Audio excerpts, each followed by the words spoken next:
this meeting. Now I start with sharing my screen. Okay. Now I try to just a moment. I try to. Okay. Probably you can see now the screen with the title of my presentation.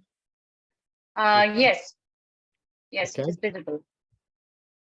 Okay, if it is visible, I try to reduce this.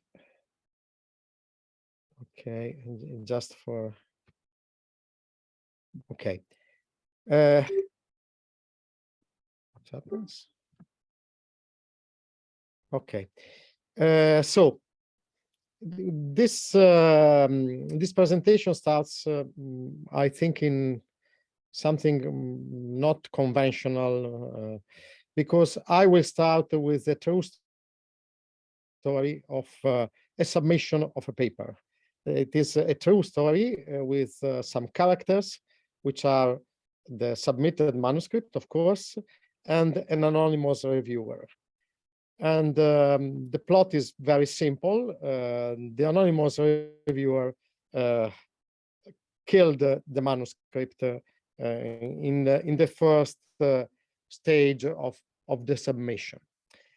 This is something that I submitted to the Journal of Foraminifera Research some years ago, and the anonymous reviewer R1 made this judgment of the manuscript, which was about the definition of the nummulite banks, and the decision was unacceptable, and so it was in the first stage rejected. But what is not interesting is not interesting the rejection, because this was something important for me, but not for the public. What is more important is the reason of the rejection, because among the different things that were objections that were raised by the reviewer, there was written this part. I only extracted some words. If after 50 years of research, the problem about the origin of the nummulitic banks has not yet been solved, it should necessarily be some reasons behind, and I completely agree with this. But there was also another very strange sentence.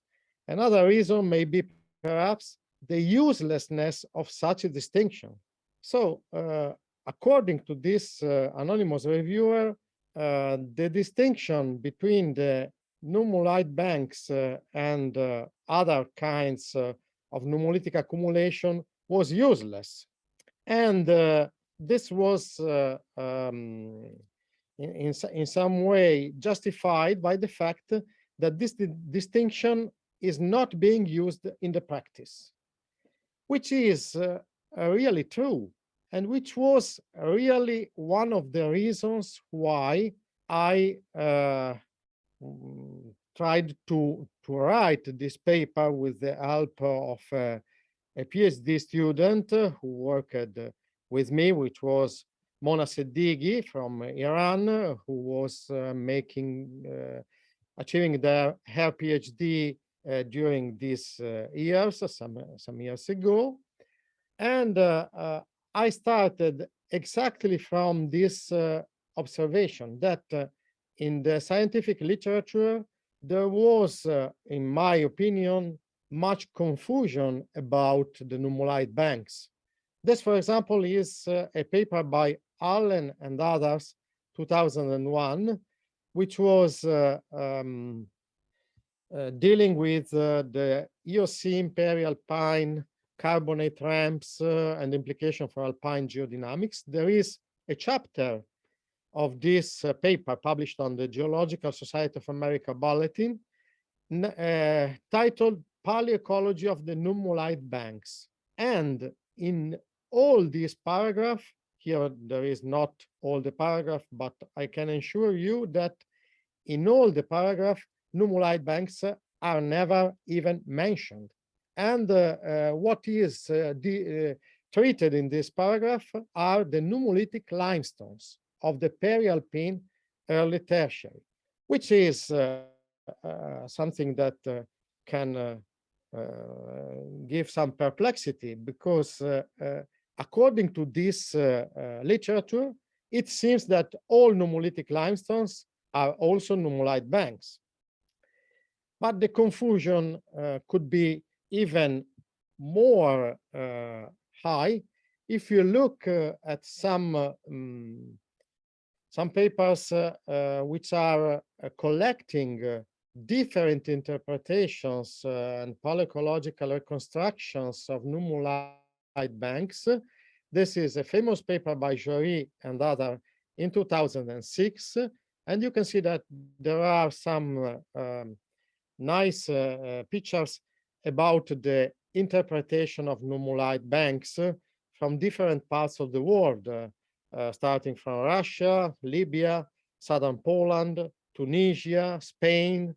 But if you look at this reconstruction, you can see that all of them are different one from the other. And if we look at the complete picture, there are other. From the central Tunisia, for example, from the Ilgaria formation, there are two papers very close in their publication, 1998 and 2004, about the same, practically the same area, with very different interpretations. So there is really a lot of confusion about nummulite banks, and I think that also much of this confusion is due to the fact that there is not any clear definition or clear concept of what nummulite banks are. So these are other moments of confusion when you look at the literature. So what, if anything, is a nummulite bank? This was really the title of the paper that after several work and several changes was finally published in the Journal of Foraminiferous Research in 2018. And the title reflects this question that was at the base of the work that we made about the nummulite banks. So in this presentation, I would like to present some other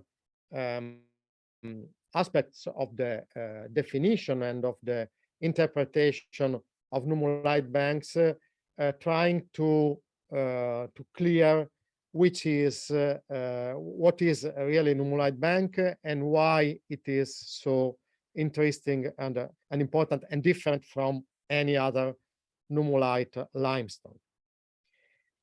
So we can start from the origins of the concept, because the concept of nummulite bank is something that dates back to the 1960s. Really, the first one to publish something that could be recognized as a nummulite bank was Nemkov in 1962. Unfortunately, he published it in Russian, and it had not very much circulation in the Western countries. And Nemkov did not use the words nummulite banks, but he also recognized that there are some accumulation with very large B-forms, B-tests of nummulites, which are concentrated in special environment and in special phases. This was a few years later better described and defined by Paul Arny in 1965.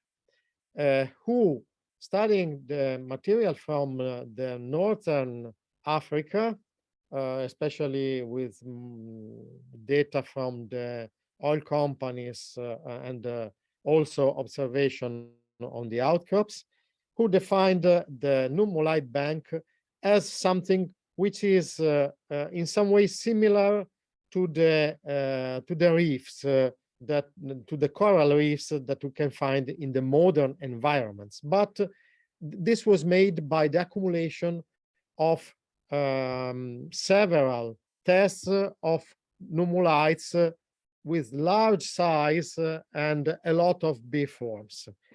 In the model by Arni, this was something that allowed to distinguish some forebank and backbank facies. So it was something that influenced even the physiography and the topography of the shallow waters close to the coastline, in this case of the Africa. And the original definition is really quite quite complete, because Arni pointed out that there is an unusual abundance of B forms, which means a relatively low A to B ratio. I will come back to this point, of the genus Nummulites. And there is the dominance of one or maximum two species of Nummulites, always a large one. There is always a large species, which could be Nummulites gizensis, Nummulites perforatus, etc. But always in this bank, there is a species with the B forms of very large size. Then there is a slightly positive relief over the sea bottom, which was stretching more or less parallel to the ancient coastline, and which was the reason for distinguishing a forebank and a backbank. However, the relative depth of the bank was not specified, and as we have seen in the former slides, it has been interpreted in different ways by different authors. This is something that I was dealing with during my activity in working on nummulites, and here are two examples of nummulite banks which are clearly visible in the field, in the outcrop. On the left, you can see the Pederiva di Grancona nummulite bank from the Middle Eocene of the Veneto in northeastern Italy, and the Capuș nummulite bank from the Transylvanian basin in Romania.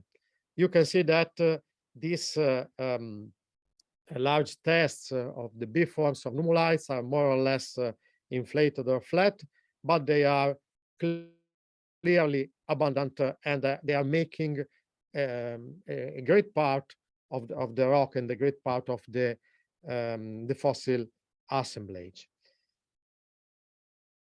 So these accumulations were interpreted by Arni as something autochthonous, or something which could even change the physiography of the platform. But in the 1980s, it was raised another interpretation, alternative to the one by Arni, which hypothesized that the nummulite banks were passive accumulation due to transport.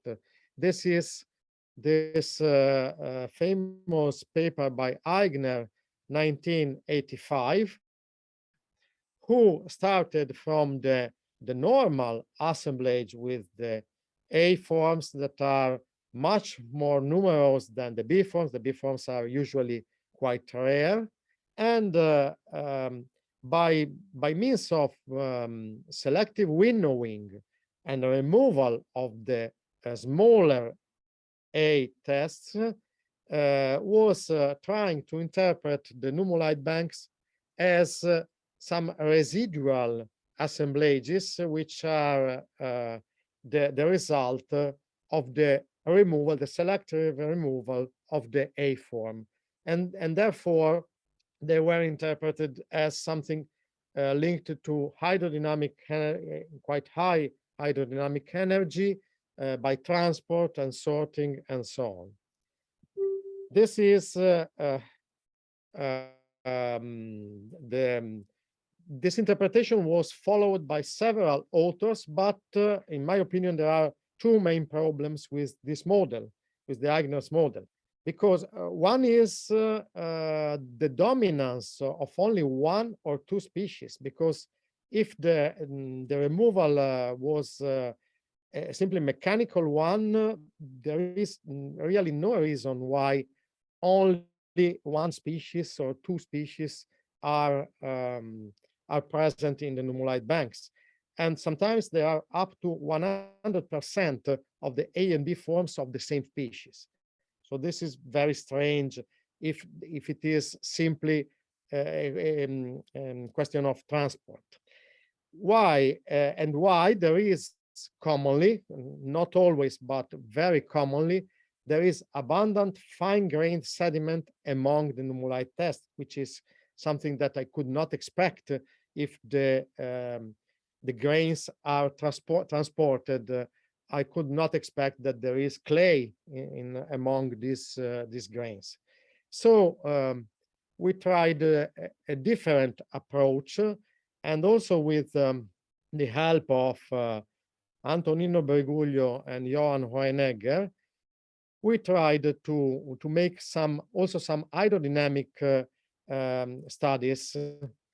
The hydrodynamics start from a paper which was published by Berguglio and Hohenegger in 2011, where they found that in modern accumulation of larger foraminiferal tests, there is an equilibrium of the hydrodynamic properties of the tests that are accumulated on the sea bottom with the hydrodynamic energy that is present in this part of the sea bottom. Here are the theoretical and real distributions of Polynummulites venosus in Japan, near Okinawa, and we can see that in practice, if we look at the hydrodynamic properties of the tests, we can see that they are accumulated exactly where they can stay without being removed from the hydrodynamic energy. Therefore, we tried an experimental test with some material from the banks of the Veneto area with the settling tubes, and we determined the velocity of the settling velocity for all these nummulite tests from different kinds of nummulite banks. The results were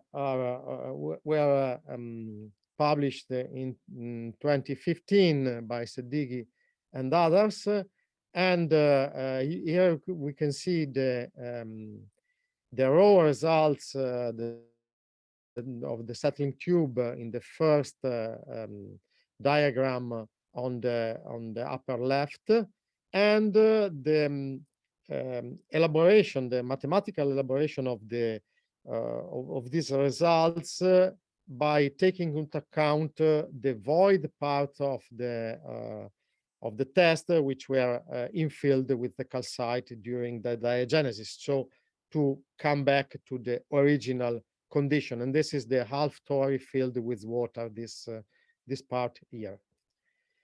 The results are quite interesting because, for example, in the Pede River bank, there are two species that are abundant. One is Nummulites lyelli, and the other is Nummulites striatus. And the A forms of these two nummulites are very different, looks very different each other for size and shape. But if we look at their hydrodynamic properties, we can be surprised that they are essentially the same. So they are two species that are perfectly in equilibrium with their hydrodynamic environment. And the same, or nearly the same, is for Nummulites fabiani. This is another bank of the Upper Eocene with Nummulites fabiani A and B. And in this bank, the A and B forms have more or less, if we don't, if we look at their alignment according to their size, they have practically the same hydrodynamic behavior, even if their shape and size is very different. Then we made also other kinds of experiments with the entrainment, trying to see if they could be easily transported. I go very quickly because time is running. We with an experimental setting, we tried to see which is the velocity for this entrainment according also to different kinds of substrate, and we find in brief that a critical shear velocity which is lower than settling velocity are an hint of the transport as bed load, which could give something that was interpreted as a sedimentary structure, which is the imbricated structure, could be simply produced by a very limited transport as bed load, which is something that is, according to our results, determined by the size of this very large tests of nummulites that are different from the one that we can find, for example, in the modern environment. So our results are suggesting that nummulite banks are not alloctonous but autochthonous bodies, may be produced by some unusual biological activity.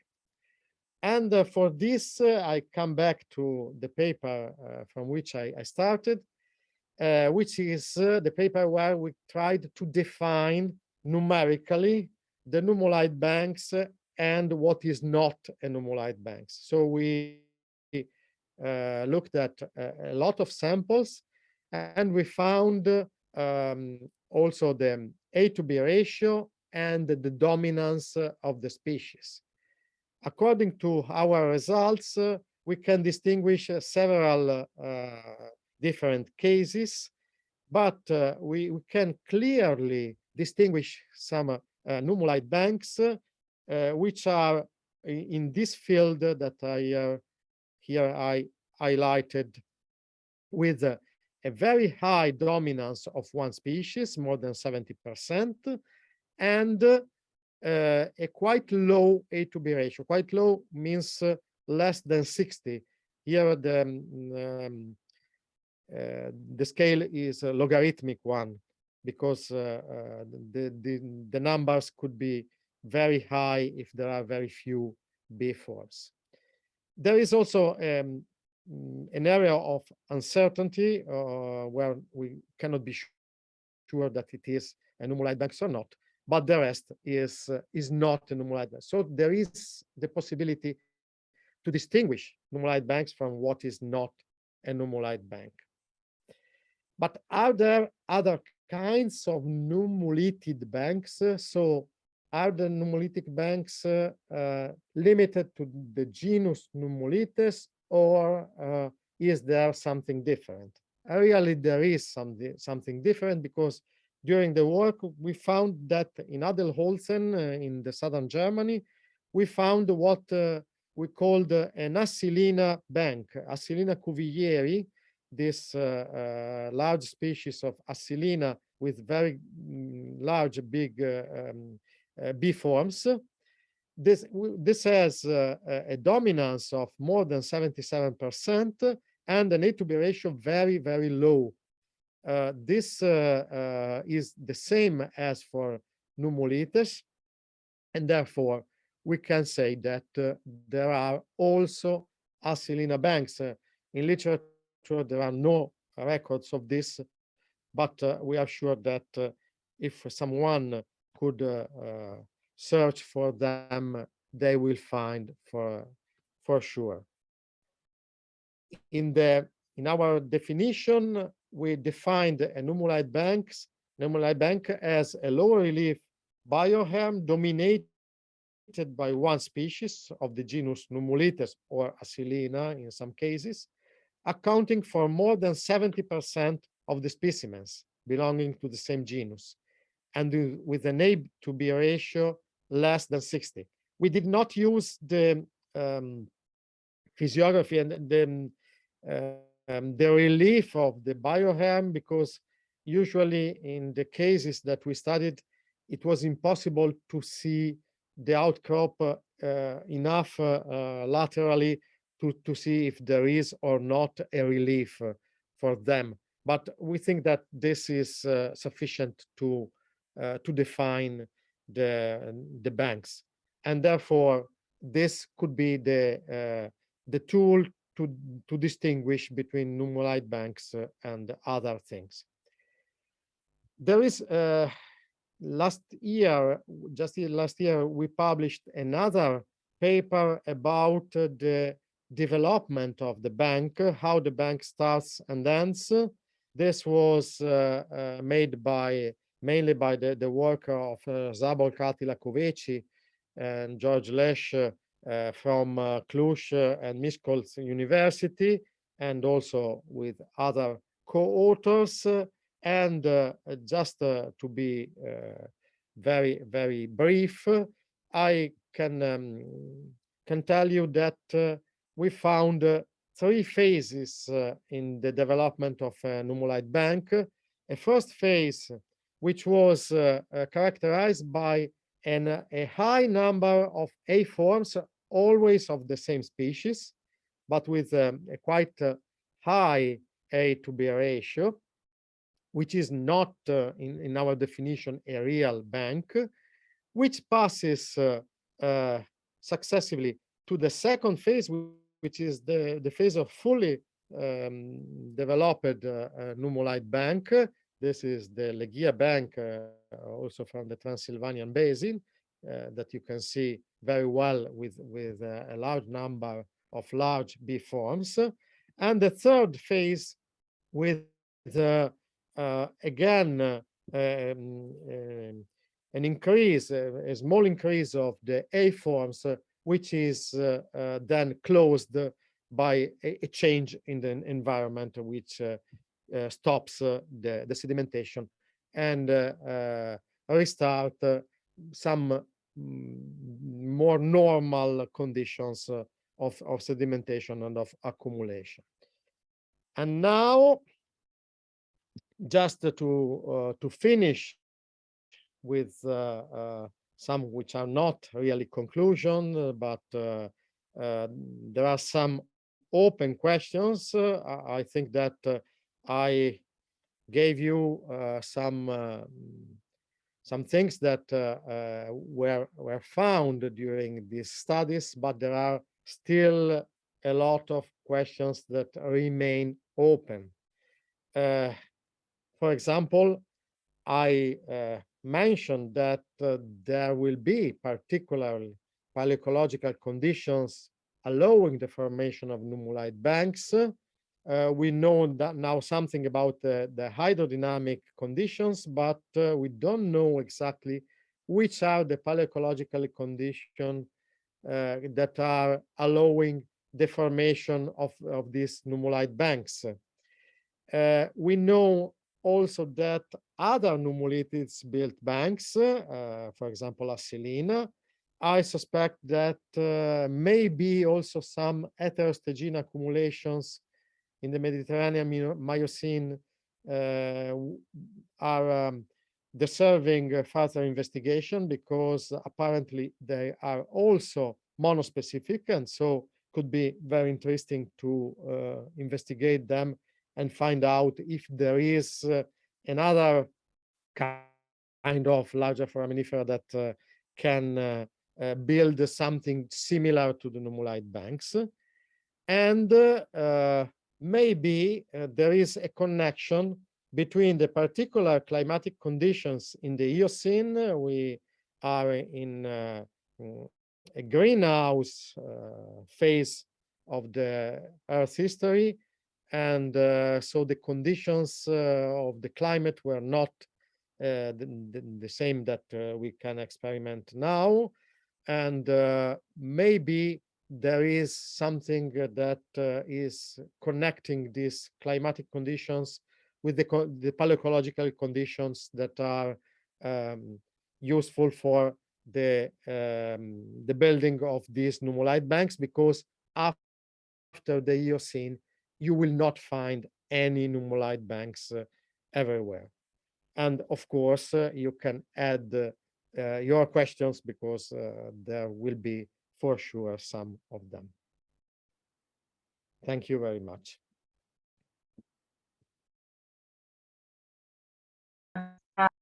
Thank you, Professor Papazzoni. So the session is now open for the question answer.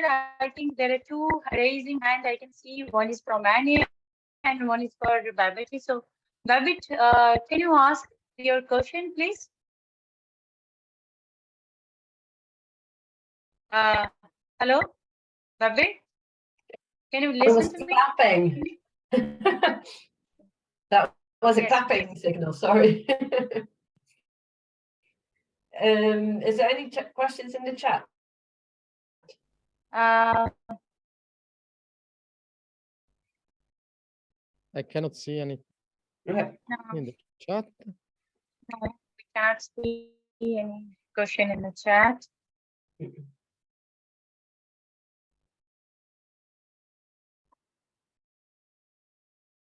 Yes. So I can start off the questions. Yes. So obviously there's lots of questions. So how would you kind of set about to trying to answer all of them? Sorry, I didn't understand which is the question. So you, on your last slide, yes, you mentioned there are a lot of open yes. questions. So, you know, what would be the easiest and the quickest way, or the best way to kind of answer them? You need more time, resources, new methods? I think that we need probably to investigate more in detail something about, for example, the geochemistry of the tests. This could be very interesting to find out if there are some particular conditions of temperature, for example, or if there are some other kinds of chemical composition of the waters or whatever. I really do not know exactly which could be the reason for this development only in the Eocene, but I suspect that it has to do also with the climatic conditions, and therefore all the data that we can collect about the paleotemperature could be very useful for this. Thank you. All right. Okay, next, yeah, I think Anne was actually raising her hand. So could you please ask your question? And yes. I was clapping. I was also a clapping person. Thank you for the very nice talk. Thank you. Antonino. Well, then, yeah, Anthony is there to, yeah, please, Anthony. Yeah, hi. Hi, thanks for the presentation, Cesare. That was enlightening. Yeah, you have very briefly mentioned the fact that we could have a lot of examples of nummulite banks. We have very few examples of acilinate bank. Yes. and which are scattered and not really, I mean, beside the one that you showed us, there is really nothing else we can look into. There are also possibilities we might have discocyclina banks. Like, I don't know, there are some examples that we have seen together in the field in Northwest Italy that have massive accumulation of discocyclinids and lots of them with B forms. Oh, well, we suspect they might be B forms.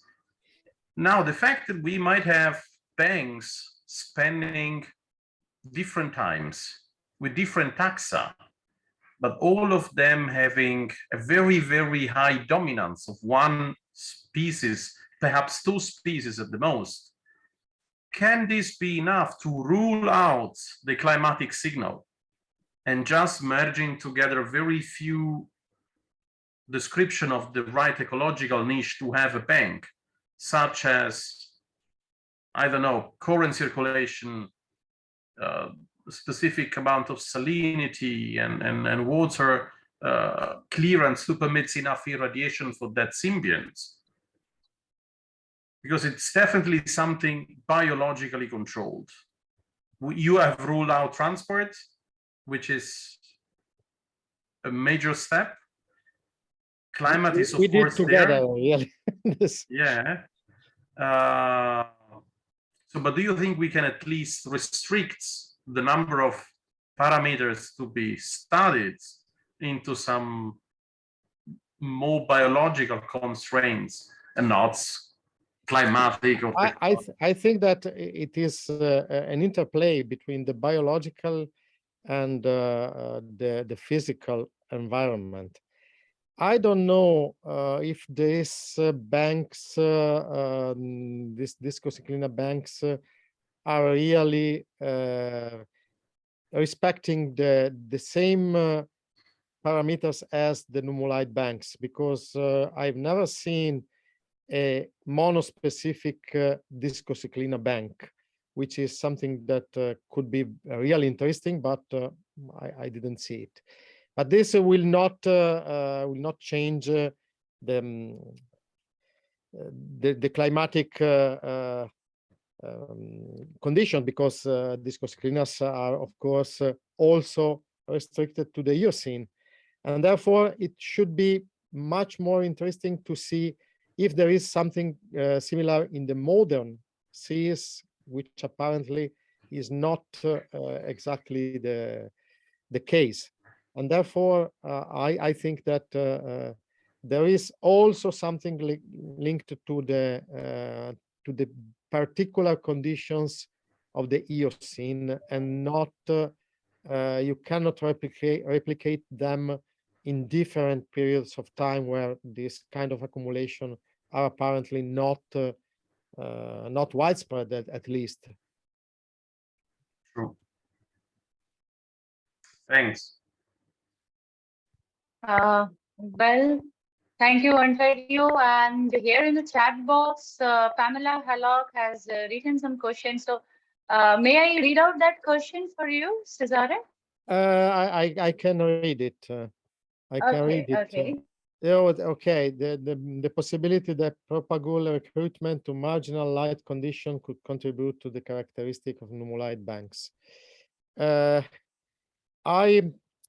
I considered this possibility in former papers, the possibility that the abundance of the B forms was due to the settlement of these B forms in a marginal environment with low light conditions that could contribute to explain the abundance of the B forms.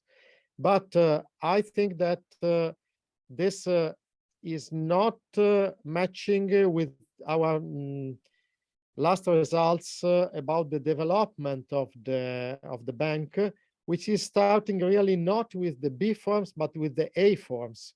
The first step is an unusual abundance of A forms of only one species or two species, which is, of course, not linked to this kind of dispersal of the propagules with with particular conditions. So we have to find an explanation that is giving us, explaining us all the characteristics that we are more or less achieving to collect. So we are just starting to understand how they are made and how they are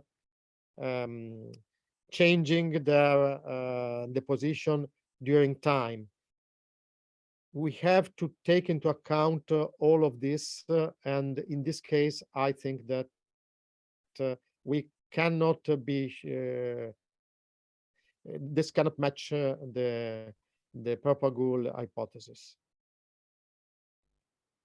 The Camilla, consequence of the deepening sequence. Yes, I think that this could be one of the possibilities. For this, I agree that this transition could be the consequence of a deepening sequence, but I think that really the production of the tests is in pace with the same rhythm as the deepening. So something like the corals that are maintaining their distance from the surface. Of course, here we are dealing with something quite deeper than a reef, a coral reef, and also we have to consider that the tests are not cemented each other, so they are not something which is intrinsically resistant to the hydrodynamic energy. This is another question that was raised in the similarity and differences between the coral reefs and nummulite banks. In the original interpretation by Arny, there was a similarity quite strict between the reef corals and the nummulite banks that were thought to replace the coral reefs in a period where the coral reefs are not developed at all. But I think that they are something quite different because of the different nature of the skeletons. Well, there is another question in the chat box. So Natalia asked, thank you very much for your presentation. You thought about the duration, how long such a bank was? This is a very interesting question. I would like to know. Usually, the thickness of these banks is not exceeding some meters of thickness, which could represent probably not a really long time, but I cannot, nobody tried to estimate exactly the duration of this kind of accumulation. This is something that has to be done. Well, yeah, I think that then Maria is there raising her hand. Yes, Maria, please. Maria, please unmute. I think your microphone is muted. Okay, sorry, I forgot. So thank you very much, Cesare. Very nice presentation. Just talking about size, I wonder, is there a relationship between the size of the bank and the size of the single spacement of a nummulite? I mean, and if yes, is there an explanation? All the nummulite banks are made by species with large B forms, where for large I mean several centimeters of diameter, and therefore the size of the B forms is not that different between one bank made by one species and another bank made by another species, because the main difference is in the shape. For example, we have seen that Nummulites lyelli is flat and Nummulites perforatus is inflated. But according to the size is not that different from one to the other. So we cannot say that there is a difference. And also the thickness of the bank apparently has nothing to do with the size of the B-forms, which is quite constant also among different species. Okay, so I understand. So that we don't have minimum and maximum variation in the size of the bee form. It's always at the same No, size. they are always large species. Of course, some of them are smaller, but for example, in the Upper Eocene, there is the Nummulites fabiani, which is a little bit smaller than the larger of the Bartonian, but the difference is not that high. And also, apparently, the characteristics of the bank are not different. Okay, very interesting. Thank you very much. You. Yeah, is there any more question? I think, yeah, there is another question in the chat. So this is from Diana. Bioerosion. This is very interesting. Because bioerosion on the B-forms, this Nummulites javanus, is probably something similar to the one that we found in Nummulites perforatus. Perforatus in Latin means bored, because really the Nummulites perforatus was described. The type locality is the bank of Legia, the one that I showed you, and practically all the tests are perforated, are bored, and are drilled by some bioeroders. This is something that is quite common in the banks from Romania. For example, it is also present in the nummulites from the Nummulites lyelli bank from the Veneto. I found also there some not so widespread, but there were also traces of bioerosion, which, in my opinion, are the witness of the fact that they stayed for a quite long time exposed on the sea bottom. This is also has to do with the relatively long life of the B-forms, which could span for 3, 4, 5 years, which is a very long age for a unicellular organism.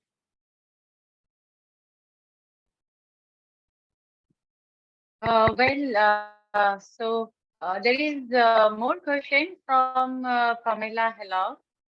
So there is something related to geochemistry, I think we can, may I read out or? Yes, this is higher CO2 and higher calcium concentration could promote carbonate production. This is something that is for sure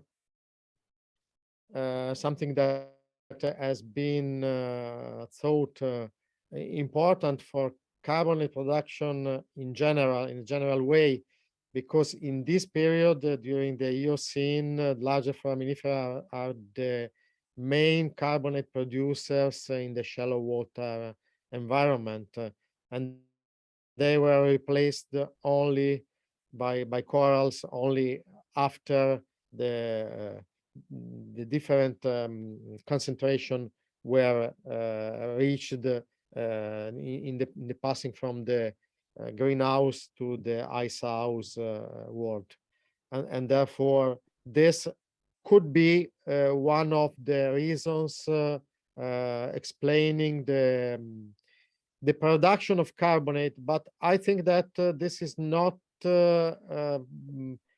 specific for nummulite banks. It is something more general that could have its importance, but probably it is not explaining exactly the rays of nummulite banks in the Eocene. Yeah, so I think we are actually exiting our time also. If we are having more question answer, if Cesare is allowing, so maybe audience can ask him or her via email or something. Yes, of course.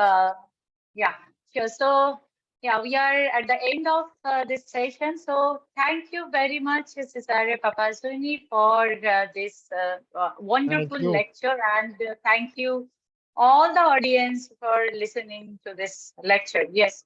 So maybe over to you, Jamie. Thank you, Urvashi, and thank you everyone for attending. And I would like to invite you for our next seminar. It's going to be on the 31st of August at 15 Central European time. Our next speaker is going to be Sonia Shabani, postdoctoral researcher at Saresh and Max Planck Institute for Chemistry. And she's going to talk about assessing the distribution and diversity of modern planktonic foraminifers under multiple climatic stressors for this database. We will be sending you the information later on, and that's it.